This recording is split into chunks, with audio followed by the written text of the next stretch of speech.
மகிழ்ச்சியின் சத்தம் வழங்கும் அனுதின தேவமன்னா. Voice of Joy presents Daily Manna by Reverend A. Benedict. Praise the Lord. God loves you so much. இன்றைய தேவ மன்னாவாக எனக்கு அன்பானவர்களே, 23ஆம் சங்கீதத்தினுடைய 2ஆம் வசனம், அவர் புல்லுள்ள இடங்களில் என்னை மேய்த்து அமர்ந்த தண்ணீர் அண்டையிலே கொண்டு போய் விடுகிறார். அவனை கேட்கிற அன்பான தேவச்சனமே, இந்த நாளைக்குரிய தேவ மன்னாவாக கர்த்தர் நமக்குரிய போஷிப்பை தினமும் தருகிறார். கர்த்தர் நமக்குரிய போஷிப்பை தினமும் தருகிறார். அவர் நம்மை புல்லுள்ள இடங்களிலே வைத்து அமர்ந்த தண்ணீர் அண்டையிலே நம்முடைய போஷிப்பு அவருடைய கரத்தில் இருக்கிறது. எனவேதான் மத்தேயு 6ஆம் அதிகாரத்திலே நீங்கள் உணவுக்காக கவலைப்பட வேண்டிய அவசியம் என்ன? காகங்களை பாருங்கள், அவைகள் விதைக்கிறதும் இல்லை, அறுக்கிறதும் இல்லை, களஞ்சியத்திலே சேர்க்கிறதும் இல்லை. அந்த காகங்களையே, அந்த பறவைகளையே போஷிக்கிற தேவன் நம்முடைய சாயலாய் உருவாக்கின மனுஷனை போஷிக்காமல் இருப்பாரோ? என் ஜனங்கள் நான் அளிக்கும் நன்மையினால் திருப்தி ஆவார்கள் என்கிற வார்த்தைப்படியாக நம்மால் உருவாக்கப்பட்ட தம்முடைய ஜனங்களை தினம் தோறும் அவர் போஷிக்கிறவராக. வெறும் இந்த சரீர வளர்ச்சிக்கான உணவை மட்டுமல்ல, ஆத்தும உணவையும் அவர் நமக்கு தருகிறார். நம்மை ஜெபிக்கும்படியாக ஒரு ஜெபத்தை தன்னுடைய சீசர்களுக்கு அவர் கற்றுக் கொடுத்தார் அல்லவா? இந்த ஜெபத்திலே கூட ஒரு பகுதியாக நாம் இப்படி வாசிக்கிறோம். அன்றன்றைக்குள்ள உணவு எங்களுக்கு அன்றன்றைக்கு எங்களுக்கு தாரும் என்று சொல்லி வேண்டிக் கொள்ளுகிறதாக அதில் இருக்கிறது.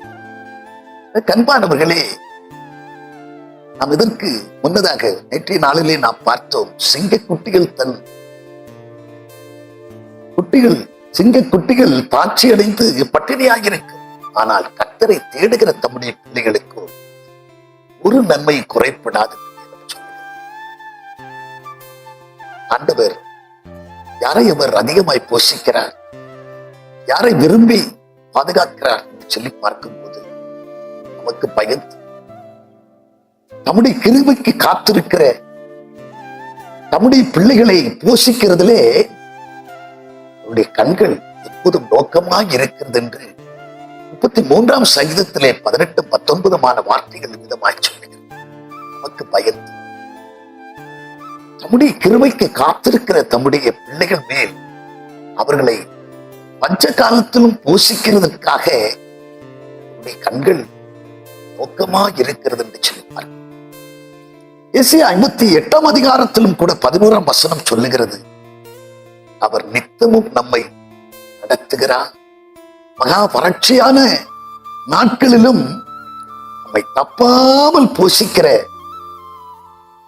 அன்பு தகப்பனாக அவர் இருக்கிறார். எனவே என்னை கேட்கிற அன்பான தேவச்சனமே, அவரிடத்திலே நம்பிக்கையாக இரு. கர்த்தர் எனக்காக யாவற்றையும் செய்து முடிப்பார் என்கிறதை நீங்கள் நிச்சயமாய் நம்புங்கள். நாம் நினைப்பதற்கும் எண்ணுவதற்கும் மிகவும் அதிகமாய் நம்மை அவர் பாதுகாக்கிற, நம்மை பிரியமாயிருக்கிற தேவனாய் இருக்கிறார்.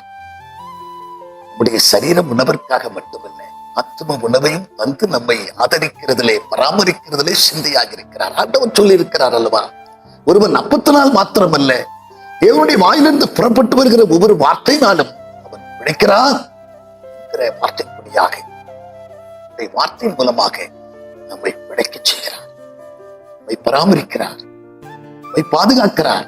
எலியாவை காலம் கொண்டு போஷித்தவர், எலியாவை போஷிக்க ஒரு விதவைக்கு கட்டளையிட்டவர். அன்பான தேவச்சனமே, உங்களையும் போஷிப்பார், உங்களையும் சாதாரணமாய் அல்ல, திருப்தியாய் போஷிப்பார், நிறைவாய் உங்களை ஆதரித்து நடத்துவார் என்கிறதிலே கொஞ்சம் சந்தேகம். நாம் ஜெபம். பரலோக பிதாவே, நாங்கள் உம்மை துதிக்கிறோம் ஐயா, ஸ்தோத்திரிக்கிறோம்.